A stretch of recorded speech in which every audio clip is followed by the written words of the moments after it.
Most parents don't realize that the way we respond to crying in the first few years can actually train a child's brain to become more reactive, not less. This isn't about whether you're being loving or attentive enough. It's about specific response patterns that feel instinctive, that seem like comfort, but that neuroscience shows can accidentally teach the nervous system that distress is dangerous and overwhelming instead of temporary and manageable. If you've ever felt confused about why your toddler seems to cry more intensely over time, or why they escalate faster than other children, this might be part of the answer. And because the brain's stress response system is still forming during these early years, small changes in how we respond can make a significant difference. You're not doing anything wrong by wanting to soothe your child quickly. That instinct comes from love.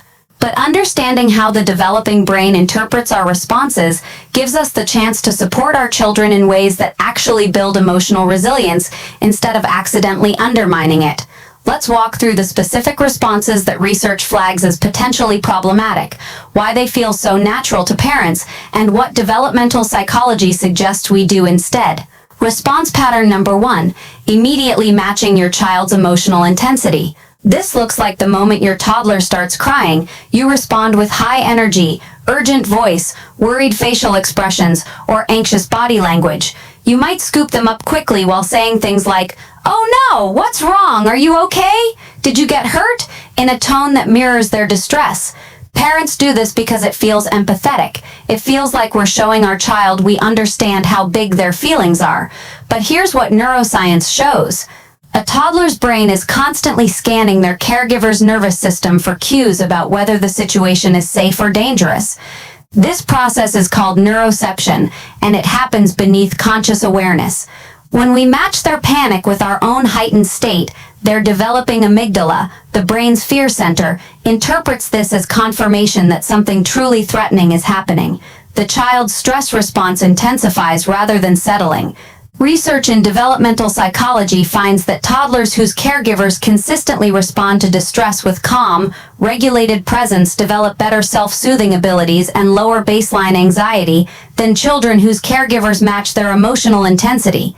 The hidden long-term effect is a nervous system that learns distress requires urgent intervention, that feelings are emergencies, and that the child cannot handle discomfort without someone else becoming equally activated. Over time, this can create a child who escalates faster, recovers more slowly, and feels less confident in their own capacity to manage emotions. What to do instead requires you to regulate yourself first. When your toddler cries, take one slow breath before responding. Lower your voice slightly rather than raising it. Soften your face, move with calm intention rather than rushing. You can still be fast, you can still be attentive. But your nervous system is communicating, "I've got this, you're safe, this feeling will pass," rather than "something's wrong and I'm worried too."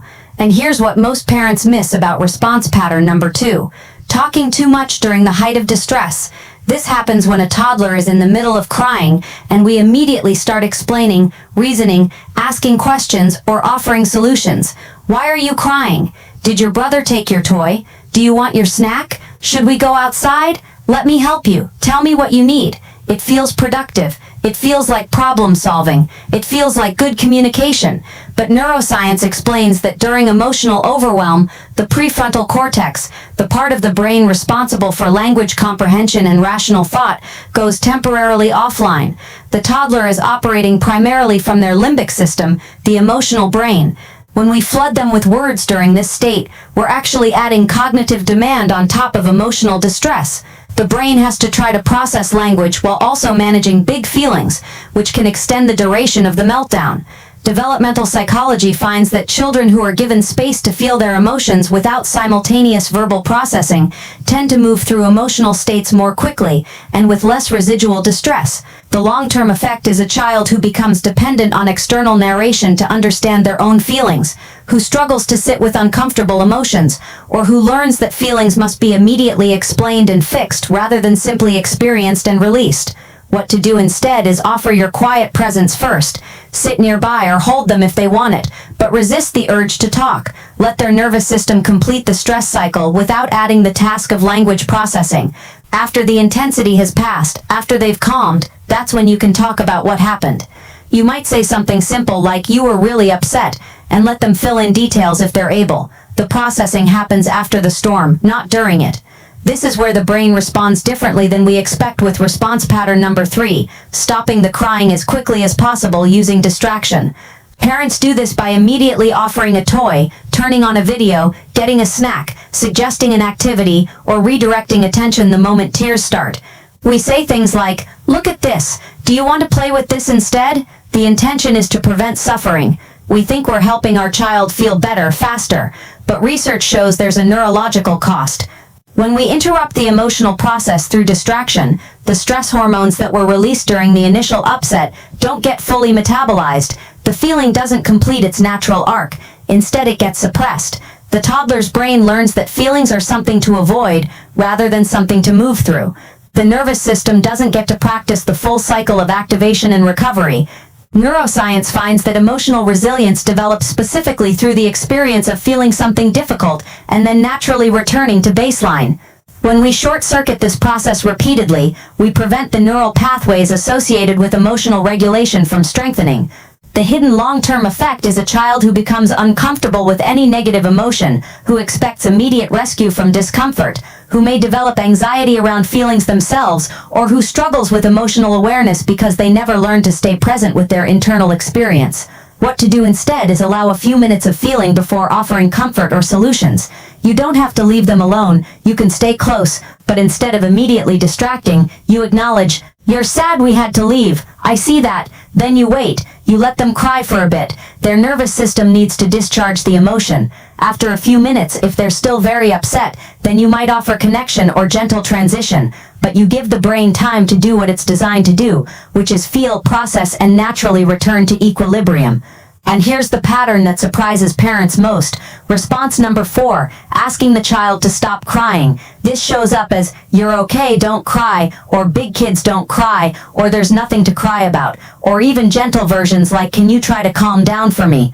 Parents often say these things with loving intent. We're trying to reassure. We're trying to help the child regulate. We believe we're teaching them to be strong.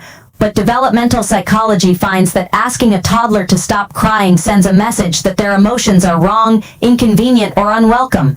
The developing brain interprets this as "my feelings are bad," rather than "my feelings are temporary." This is especially confusing because the toddler cannot yet control their emotional responses through willpower.